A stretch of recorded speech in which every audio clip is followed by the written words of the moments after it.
ఆ పేరు వింటే గజగజ వణికిపోయే పరిస్థితి. 2 నెలలుగా కంటి మీద కునుకు లేదు. ఇంటి బయటకు వెళదామంటే ఏ క్షణం ఏం జరుగుతుందో, ప్రాణం ఉంటుందో పోతుందో తెలియని భయం. ఇంట్లో ఉన్న బతుకు మీద భరోసా లేదు. ఇది ఉత్తరప్రదేశ్లోని 50 గ్రామాల ప్రజల దుస్థితి. ఇంతటి భయాందోళనకు కారణం తోడేళ్లు. అడవుల్లో ఉండాల్సిన ఈ క్రూర జంతువులు ఊళ్ల మీద పడి ప్రజలను పీక్కు తింటున్నాయి. వీటి దాడుల్లో ఇప్పటివరకు 10 మంది చనిపోగా 30 మందికి పైగా గాయపడ్డారు.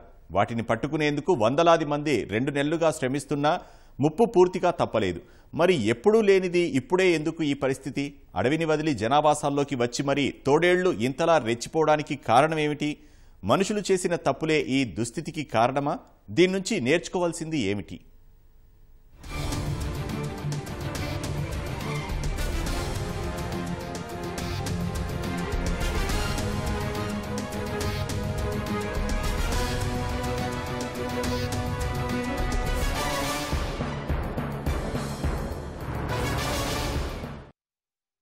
సువిశాల భూమండలం లెక్కకు మిక్కిలి ప్రాణులకు ఆవాసం. మనుషులు మొదలు జంతువులు, పక్షులు, సరీసృపాలు, జలచరాలు, కీటకాలు ఇలా అనేక జీవాలకు భూమి బతుకునిస్తోంది. అయితే వేటి ఆవాసం వాటిదే. మనుషులు మైదాన ప్రాంతాల్లో నివసిస్తే క్రూర మృగాలు అడవుల్లో సంచరిస్తాయి. అయితే ఈ మాటకు ఇటీవల అర్థం మారుతోంది. అడవుల్లో ఉండాల్సిన క్రూర జంతువులు మనుషుల ఆవాసాల్లోకి వస్తున్నాయి. వచ్చి ప్రాణాలు తీస్తున్నాయి, లేకుంటే గాయపరుస్తున్నాయి. ఇందుకు అచ్చమైన ఉదాహరణ ఉత్తరప్రదేశ్లోని బహరాయిచ్ జిల్లానే. ఈ జిల్లాలోని 50 గ్రామాలపై తోడేళ్లు వరుసగా దాడులు చేస్తున్నాయి. మనుషులు కనిపిస్తే చాలు మీదపడి పీక్కు తింటున్నాయి. తోడేళ్ల దాడుల్లో ఆయా గ్రామాల్లో ఇప్పటి వరకు 10 మంది ప్రాణాలు కోల్పోగా ఇందులో 7 చిన్నారులే. మరో 30 మంది గాయపడ్డారు. మొత్తం 6 తోడేళ్లు సంచరిస్తున్నాయని గుర్తించగా ఇప్పటి వరకు 5ని బంధించారు. మిగిలిన ఒకదాని కోసం ఇప్పటికీ వేట కొనసాగుతోంది. यदि एक किस तरह से शिकार करते तो बाकी सब करते, because they are a family में इस तरह से होता है, फिर मिलजुल करके फिर ये शिकार को खाते हैं. तो ये फीमेल है. ये हम लोग ने जो ड्रोन में देखा था, थर्मल ड्रोन में, उसमें हम लोग को 6 दिखाई दिए थे. तो 6 में से 5 पकड़े जा चुके हैं, 1 बाकी रहता है. 1 को भी हम पकड़ने की पूरी कोशिश करेंगे. तो पीसी से वाइल्ड लाइफ सर से कंसल्टेशन करके इसको किसी जू में ही भेजा जाएगा, जहाँ पे सुरक्षित रहेगा और हेल्दी भी रहेगा. जिस प्रकार से जो हमारी एक्टिविटीज चल रही थी पब्लिक अवेयरनेस की, और लोग जो बच्चों को लेकर के अंदर सो रहे थे, मैं अभी भी निवेदन करूंगी सबसे कि बच्चों को लेकर के आप कृपया अंदर सोएं. टोलियां बना करके चलें, जागते रहो कि आप नारे लगाएं, पटाखे चलाएं, और इस एक्टिविटी को लगातार अभी करते रहे. इतनी जल्दी अभी क्लोज करने की जरूरत नहीं है. ये वाइल्ड एनिमल्स है, इनका बिहेवियर किस तरीके से होता है, सब ऑब्जर्वेशन की चीज है. బహరాయిచ్ జిల్లాలో తోడేళ్లు మొదటిసారిగా ఈ ఏడాది మార్చిలో దాడి చేశాయి. వర్షాకాలం ఆరంభమయ్యాక ఈ దాడులు మరింత పెరిగాయి. వీటిని బంధించేందుకు ఉత్తరప్రదేశ్ ప్రభుత్వం రంగంలోకి దిగింది. ఇందుకోసం జూలై 17న ఆపరేషన్ భేడియా అనే కార్యక్రమం ప్రారంభించింది. వందలాది మంది అటవీ, పోలీస్ సిబ్బంది రంగంలోకి దిగారు. 9 మంది షూటర్లను కూడా రప్పించారు.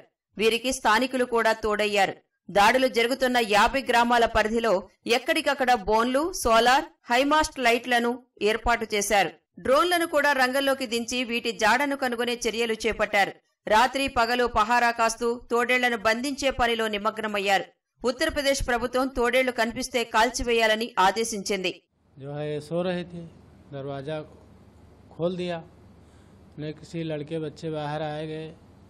वो कहीं छिपा था, ये सो रहे थे, भाई इनका आया गला पकड़ लिया.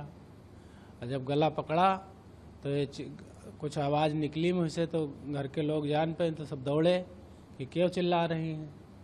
दौड़े, जब देखा तब वो लोग चिल्लाने लगे, तो अगल बगल के लोग इकट्ठा हुए. तो जो है जब ज़्यादा आदमी हो इनको छोड़ के वो भाग गया, गन्ना के खेत में घुस गया. सोईत रहन तो हम 1 बजे हनका चिल्लायन, तो वो मेरे को दादा हमारा उठा तो मारिस, तो भाग चला गवा धान ही धान. तो हमला हो गई. भेड़िए आए थे, घर में सो रहे थे ये बहन पा मेरा, और घर में से खींच के लेके गया सड़क तक. वो लड़की ने चिल्लाने लगी. जब चिल्लाने लगी तब एक जैसे वो बाहर एक ठो सो रहा था, धान फान देख रहा था. जब वो ही देख पाया है, जब कस के चिल्लाने है तब छोड़ा ही. బహరాయిచ్ జిల్లాలో తోడేళ్ల దాడులకు కారణాలు ఖచ్చితంగా తెలియరాలేదు. అయితే దీనిపై రకరకాల విశ్లేషణలు వినిపిస్తున్నాయి. బహరాయిచ్ జిల్లాకు సమీపంలో కాటర్నియా ఘాట్ అటవీ ప్రాంతం ఉంది. అక్కడ్నుంచే ఇవి ఊళ్ల మీదకు వస్తున్నాయని భావిస్తున్నారు. అడవులకు సమీపంలో మానవ నివాసాలు పెరిగిపోవటం వల్ల వాటి ఆవాస స్థలం తగ్గిపోతోంది. తాము వేటాడే జంతువుల సంఖ్య క్షీణిస్తోంది. మన దేశంలోని గడ్డి భూముల్లో తోడేళ్లు ఎక్కువగా సంచరిస్తుంటాయి. కానీ జనాభా పెరుగుదలతో అక్రమ నివాసిత ప్రాంతాలు గడ్డి భూములకు సమీపానికి రావటం వీటి ఉనికికే ప్రమాదంగా మారింది. వాస్తవానికి తోడేళ్లు రాత్రిళ్లు వేట ప్రారంభించి ఉదయానికి ముగిస్తాయి. అయితే విద్యుత్ దీపాల కాంతి, ట్రాఫిక్ శబ్దాలు వాటి వేటకు ఆటంకంగా మారాయి. బహ్రాయిచ్ జిల్లాకు సమీపంలోని అటవీ ప్రాంతంలో ఇలాంటి ప్రతికూల పరిస్థితులే ఉండటంతో తోడేళ్ల సహజ ఆవాసాలు దెబ్బతిని అవి మనుషులు నివసించే ప్రాంతాలకు వస్తున్నాయని అటవీ అధికారులు భావిస్తున్నారు.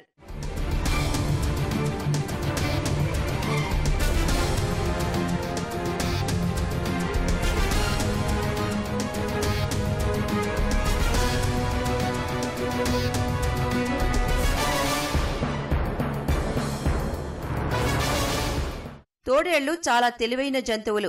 వీటి వేట ప్రత్యేకంగా ఉంటుంది. తాము వేటాడాల్సిన జింక లేదా ఏదైనా జంతువును నది, పొదలు ఉన్న ప్రాంతానికి ఒక గుంపు తరుముతుంది. అక్కడ మాటు వేసిన మరో గుంపు ఒక్కసారిగా దాడికి దిగుతుంది.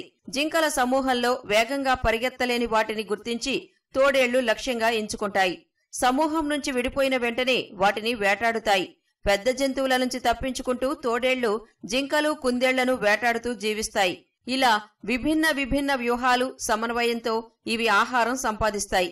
ఈ రూపంలో అటవీ ప్రాంతాల్లో పర్యావరణ సమతుల్యతకు సహకరిస్తుంటాయి. అయితే వాటి జీవన విధానంలో మార్పులు వస్తున్నట్లు నిపుణులు గుర్తించారు.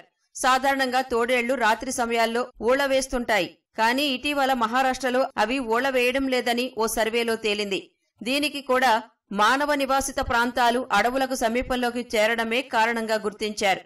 అదే సమయంలో మానవ నివాసిత ప్రాంతాలకు దూరంగా ఉన్న అటవీ ప్రాంతాల్లోని తోడేళ్లు సాధారణంగానే ఉన్నట్లు తేలింది. మనుషులు అడవులను ఆక్రమించటం ఇంతటి అనర్థానికి కారణమవుతోంది. బహ్రాయిచ్ జిల్లాలో తోడేళ్లు మనుషులపై దాడి చేయడం కూడా ఈ కోవలోనిదే.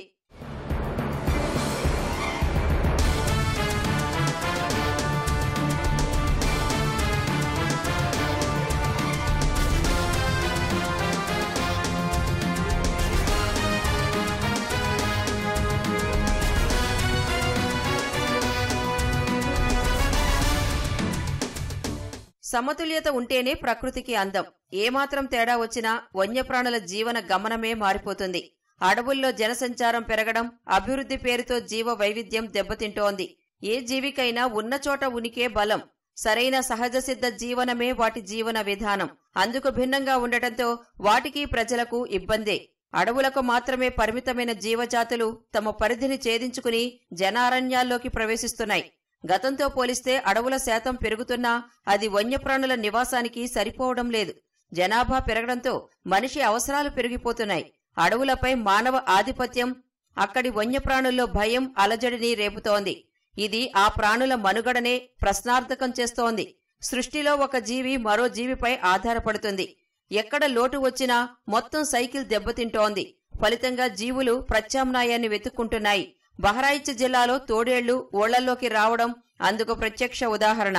घटना ये सर हुई, रात में भेड़िया आई, घर में घुस के बच्चे को उठाई, यहाँ से घसीट के वहाँ खड़ंजे पे ले गई। खड़ंजे पे वो लड़का वहाँ बैठा था तखत पे, हरा बचा रहा था।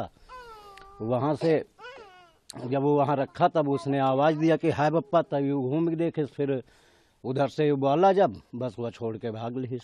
यही हम लोग पहले भी इस गांव में भेड़िया आ चुका है। हाँ, लेते रहे बच्चे गोद में लेते रहे तो बच्चा जैसे भाग रहे हैं तैसे हम छीने लगे तो हाथ में पीटे लगे, कुछ रहा ना।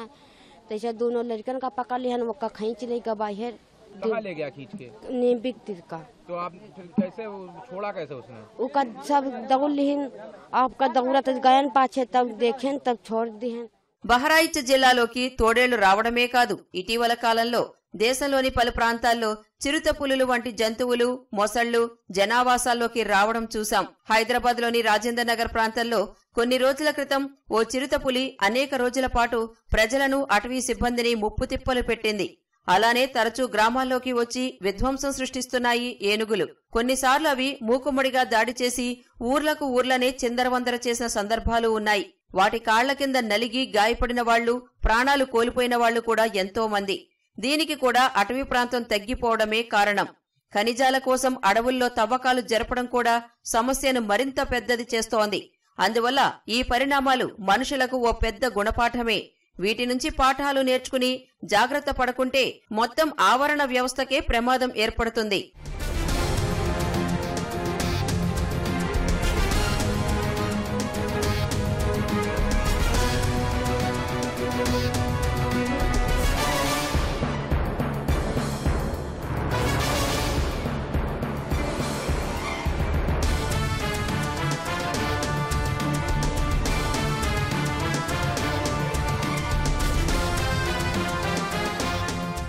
ఇప్పటికే విపరీతమైన కాలుష్యం వల్ల భూతాపం పెరిగి వాతావరణంలో అనూహ్య మార్పులు సంభవిస్తున్నాయి.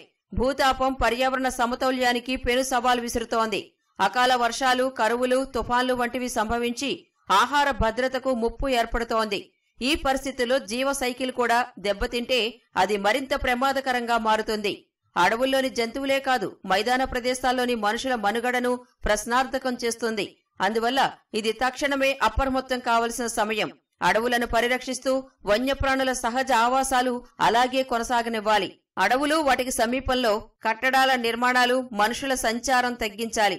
ఇలాంటి చర్యల ద్వారానే వన్యప్రాణుల సహజ సిద్ధ జీవనం దెబ్బతినకుండా కాపాడగలం. లేకుంటే బహరాయిచ్చులో తోడేళ్లు ఊళ్ల మీద పడి దాడి చేసిన ఘటనలు మరిన్ని చోటు చేసుకునే ప్రమాదం ఉంది. అందువల్ల ఈ ఉదంతం ఒక్క బహరాయిచ్కు మాత్రమే కాదు, యావత్ దేశానికి నేర్చుకోవలసిన ఓ పాఠమే.